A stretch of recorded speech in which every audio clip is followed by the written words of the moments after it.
ಇನ್ನು ದೇಶದ 31 ಮುಖ್ಯಮಂತ್ರಿಗಳ ಆಸ್ತಿ ವಿವರವನ್ನು association for the democratic reform ಸಂಸ್ಥೆ ಬಹಿರಂಗಪಡಿಸಿದೆ. ಈ ವರದಿ ಪ್ರಕಾರ ಕರ್ನಾಟಕದ ಮುಖ್ಯಮಂತ್ರಿ ಡಿ.ಕೆ. ಶಿವಕುಮಾರ್ ಅವರು ದೇಶದಲ್ಲೇ ಅತ್ಯಂತ ಶ್ರೀಮಂತ ಸಿಎಂ ಆಗಿದ್ದಾರೆ. ಡಿ.ಕೆ. ಶಿವಕುಮಾರ್ ದೇಶದ ಶ್ರೀಮಂತ ಮುಖ್ಯಮಂತ್ರಿಗಳ ಪೈಕಿ ಮೊದಲ ಸ್ಥಾನದಲ್ಲಿದ್ದಾರೆ. ಡಿ.ಕೆ. ಶಿವಕುಮಾರ್ಗೆ ಒಟ್ಟು 1413 ಕೋಟಿ ಆಸ್ತಿ ಹೊಂದಿದ್ದು ಅತಿ ಸಿರಿವಂತ ಸಿಎಂ ಎನಿಸಿಕೊಂಡಿದ್ದಾರೆ ಡಿ.ಕೆ. ಶಿವಕುಮಾರ್ ಅವರು.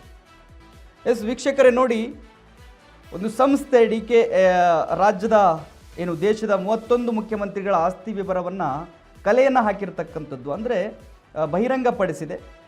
Association for the democratic reform ಸಂಸ್ಥೆ ಈ ಒಂದು ಕೆಲಸವನ್ನು ಮಾಡಿರ್ತಕ್ಕಂಥದ್ದು. ಹಿಂದೆ ಕೂಡ ಅಷ್ಟೇ DCM ಆಗಿದ್ದಾಗಲೂ ಹಲವರಲ್ಲಿ ಇವರೇ ಮೊದಲನೇ ಸ್ಥಾನದಲ್ಲಿದ್ದರು. ಹಲವು DCMಗಳಲ್ಲಿ ದೇಶದಲ್ಲಿ ಡಿ.ಕೆ. ಶಿವಕುಮಾರ್ ಅವರ ಆಸ್ತಿ ಹೆಚ್ಚಿತ್ತು. ಈಗಲೂ ಕೂಡ CM ಆದ ಮೇಲೂ ಕೂಡ ಇವರೇ ಮೊದಲನೇ ಸ್ಥಾನದಲ್ಲಿದ್ದಾರೆ. ಇವರ ಆಸ್ತಿ ಬರೋಬ್ಬರಿ 1413 ಕೋಟಿ ಆಸ್ತಿ ಇದೆ ಸದ್ಯಕ್ಕೆ.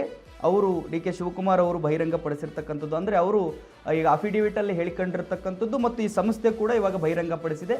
ದೇಶದ 31 ಮುಖ್ಯಮಂತ್ರಿಗಳ ಪೈಕಿ ಡಿ.ಕೆ. ಶಿವಕುಮಾರ್ ಅವರ ಆಸ್ತಿ ಹೆಚ್ಚಿದೆ ಅಂತ ಹೇಳಿ.